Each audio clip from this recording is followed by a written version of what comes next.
اگر کوئی شخص مر جائے اور پیچھے سے مال چھوڑ جائے لیکن اس کے کوئی وارث نہ ہو، اس کے وارث مطلب اس کے والدین یا اس کی کوئی اولاد نہ ہو، تو پھر ایسی صورت میں اس کے مال پر اس کے بہن بھائی کا حق ہے۔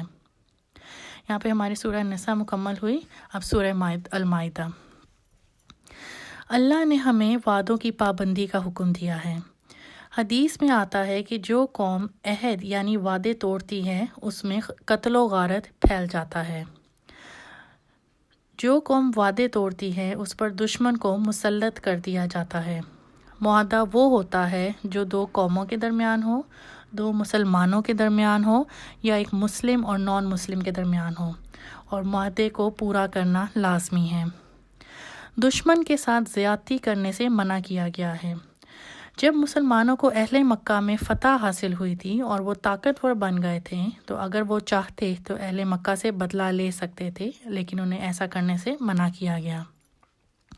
نیکی کے کاموں میں ایک دوسرے کی مدد کرنی چاہیے۔ صدقہ ہر مسلمان پر واجب ہے۔ لوگوں نے نبی صلی اللہ علیہ وآلہ وسلم سے پوچھا کہ اگر کوئی صدقہ نہ نکال سکے تو وہ کیا کریں؟ اس پر نبی صلی اللہ علیہ وآلہ وسلم نے فرمایا کہ وہ اپنے ہاتھ سے کچھ کمائے اور صدقہ نکالیں۔ لوگوں نے فرمایا اگر وہ شخص بوڑھا، کمزور یا بیمار ہو تو پھر کیا کرے؟ نبی صلی اللہ علیہ وآلہ وسلم نے فرمایا کہ پھر وہ کسی پریشان حال کی مدد کرے، یعنی اسی کا دل بہلا دے۔ لوگوں نے پوچھا اگر وہ ایسا بھی نہ کر سکے تو کیا کریں؟ تو نبی صلی اللہ علیہ وآلہ وسلم نے فرمایا کہ وہ بری باتوں سے رکا کرے۔ نبی صلی اللہ علیہ وآلہ وسلم نے فرمایا کہ کوئی شخص کسی کے لیے غلط مقدمہ نہ لڑے، تو ہمیں لہٰذا یہ پروفیشن بہت سوچ سمجھ کر چوز کرنا چاہیے، کیونکہ اگر ہم کسی کا غلط مقدمہ جیسے کسی ناجائز کام کا مقدمہ لڑ رہے ہیں تو اس پہ ہم پہ گناہ ہوگا، جیسے کسی چوری کا، قتل کا، تو اس پہ ہم پہ گناہ ہے۔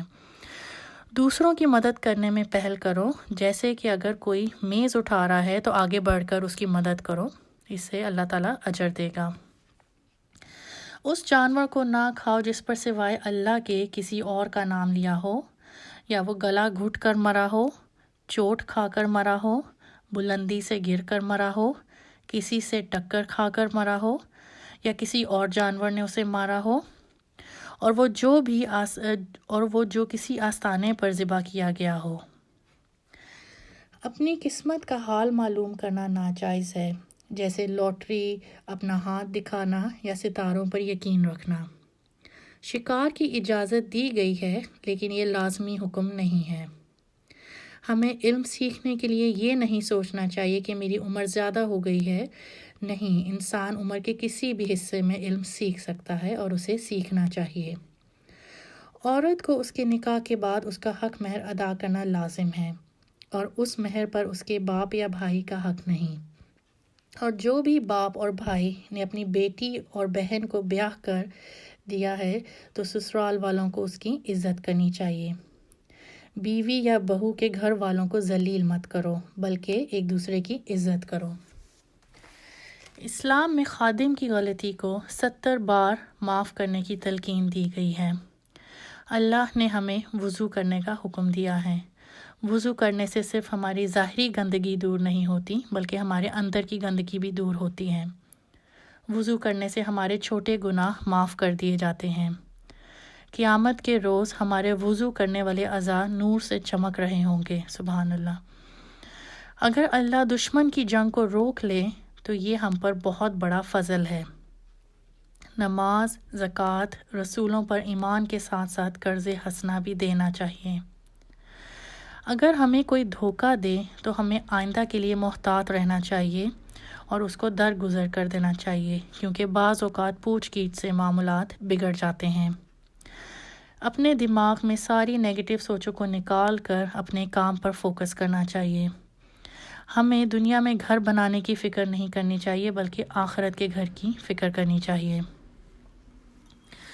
لوگوں کو 2 طرح کے پچھتاوے ہوتے ہیں، ایک وہ کام جو انہیں کرنے تھے لیکن انہوں نے نہیں کیے، اور دوسرا وہ کام جو نہیں کرنے چاہیے تھے اور وہ کر لیے۔ جو وقت گزر گیا وہ گزر گیا، اب جو موجودہ وقت ہے اس کو استعمال کریں۔ تہجد کے وقت اللہ اپنے بندے کے بہت قریب ہوتا ہے۔ اللہ نے ہمارے لیے کچھ چیزیں حرام کی ہیں اور اس کے پیچھے کچھ وجوہات ہیں۔ مثلاً زنا حرام کیا ہے، اسے کسب نفس کی حفاظت ہے۔ قتل حرام کیا ہے، اس سے جان کی حفاظت ہے۔ شراب حرام کی ہے، اس سے عقل کی حفاظت ہے۔ چوری حرام کی ہے، اس سے مال کی حفاظت ہے۔ کسی پر الزام لگانے کی سزا رکھی ہے، اس سے عزت کی حفاظت ہے۔ حرام کھانے والے پر جنت حرام ہے۔ اگر اللہ چاہتا تو وہ سب کو مسلمان بنا دیتا، لیکن اس نے انسان کو آزادی دی ہے اور کہا ہے کہ وہ اپنی عقل استعمال کرے۔ اہل کتاب سے شادی کی اجازت ہے۔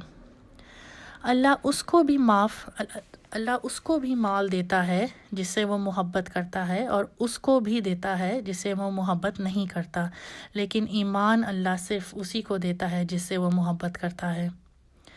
ایسے لوگوں سے دوستی نہ کرو جو دین کا مذاق اڑائیں۔